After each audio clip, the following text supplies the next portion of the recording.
Today we are talking about Hemingway, one of our modern novelists and short story writers. So his dates are 1899 to 1961.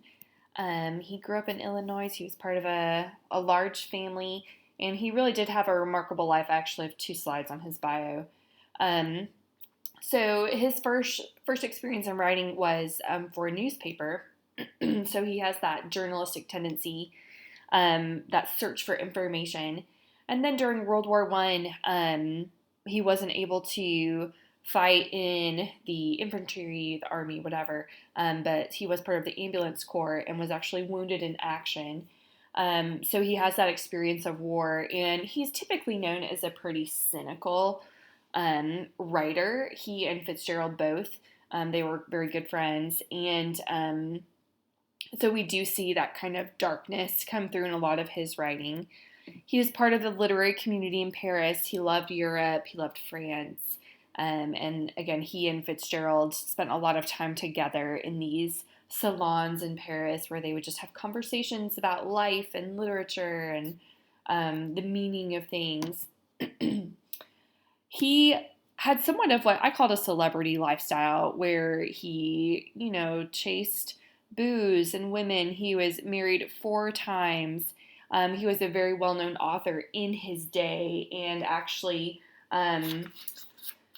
for some of his more famous novels, he was part of the Hollywood community and the making of movies.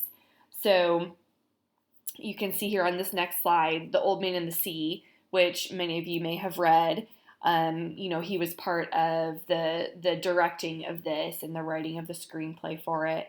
So that's just a big part of his persona. He lived in Cuba during World War II, and here we see some of his mental health issues coming to light. He suffered from excruciating paranoia, where he just felt like the government was coming to get him, and he was depressed, he was suicidal, and he did eventually take his own life by suicide in this time. The novel he's most well known for is called The Sun Also Rises, which is set in Spain and has to do with the running of the bulls, which we are all familiar with now, but this novel actually popularized that event and made it more globally known and understood. So, like I said, a lot going on with Hemingway in his life, and he really was a larger than life persona. And many would say that Hemingway and Fitzgerald were really shaped the American novel in this time period and moving forward in American literature, that voice. And so we're not reading a novel. I had you guys read a short story, a very short story, called Hills Like White Elephants. And this is a very good example of Hemingway's style. You either love or you hate reading Hemingway because his writing style is very sparse in the sense that he doesn't give a lot of detail. I know for me, reading this story, I often got frustrated by the lack of dialogue tags. So the characters would talk back and forth, and if you weren't paying very close attention, it wasn't always clear who was saying what lines because he doesn't use dialogue tags very frequently. But we'll get to that. So let's start our discussion of Hills Like White Elephants. If you have your textbook, this starts on page 803 in volume D here, the volume on modern literature. So the first thing we're going to discuss is setting. So this story is set at a railway station, which is definitely symbolic. And if you think about other scenes in movies or literature, anytime you're at a railway station or an airport, it's definitely symbolic of movement, of choice, of direction. And so here we have these two characters who are having to make a difficult choice. And that is one of the primary themes of this story. So because they are, and they're in Spain, so you can see there, you have to look at the footnote in the very first sentence. The hills across the valley of the Ebro were long and white. On this side, there was no shade and no trees, and the station was between two lines of rails in the sun. So it is really interesting that it's already there's a description of the two different sides of their railroad tracks, and one side there's no shade and no trees, and it's very stark and white and almost, like a desert on one side of the tracks, whereas the description of the other side of the tracks is more green. There's vegetation, there's trees, there's growth. And so it is interesting that the setting is definitely symbolic of what's happening in the story. Basically here we have an emphasis on choice. Two different ways.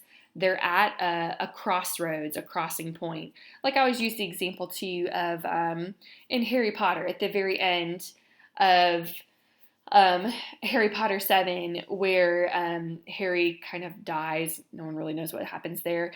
But he's at King's Cross Station, and he has to make a choice, right? Does he want to go back into the world, or does he choose to basically go into the afterlife? And so that, again, this is very typical that this kind of setting would emphasize the theme of choice. So now that we have the setting, we can talk about characters. So there are two characters. We don't really know much about them, which again, this is Hemingway. He only gives us the bare minimum here. We know that the man calls the woman Jig, whether or not that's her real name. We know he's an American, and we get the idea that she is European.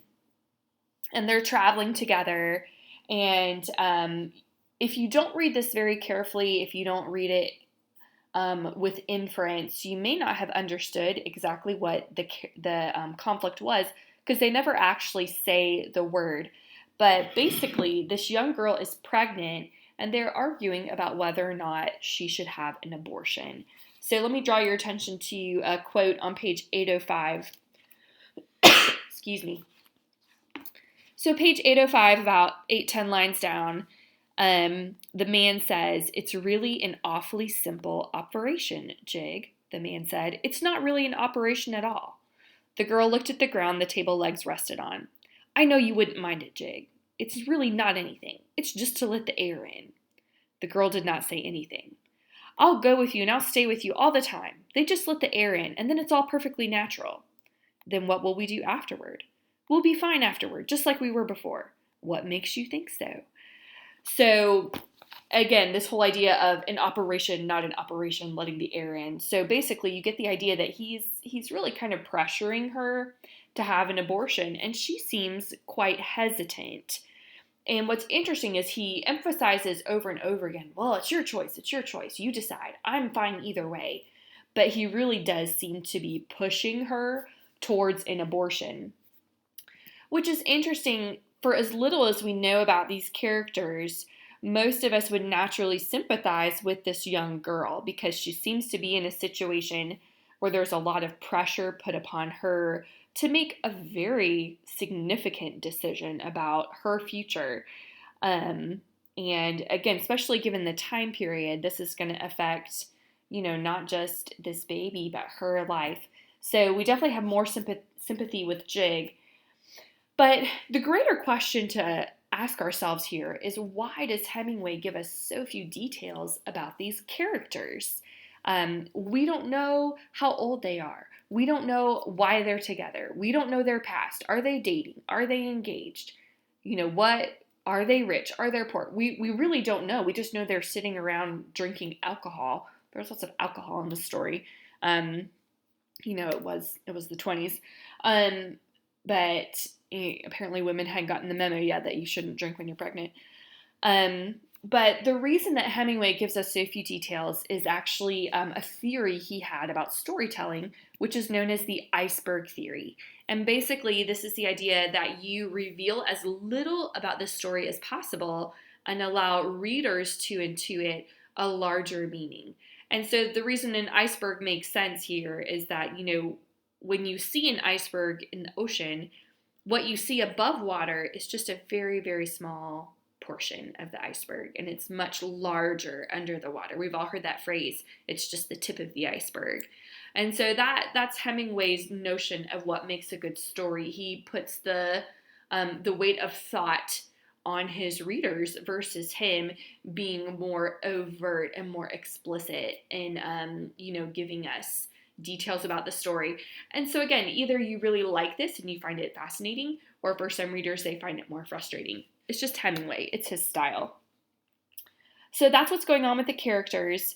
And they also have this mention of, she keeps talking about how the hills look like white elephants. And a white elephant is symbolic in that it typically represents a rare or expensive gift that is a financial burden to maintain. And this goes back to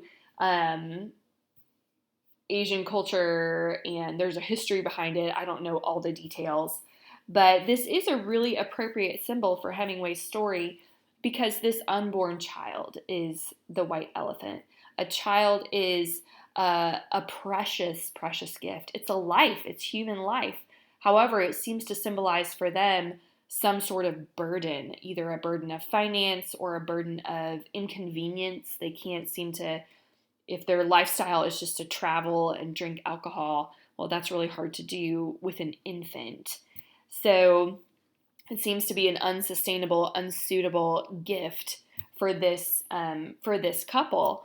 And that's what they're having to work through. So again, even just the title, this reference to white elephants, is symbolic and takes us back to the overarching theme of choice in this story.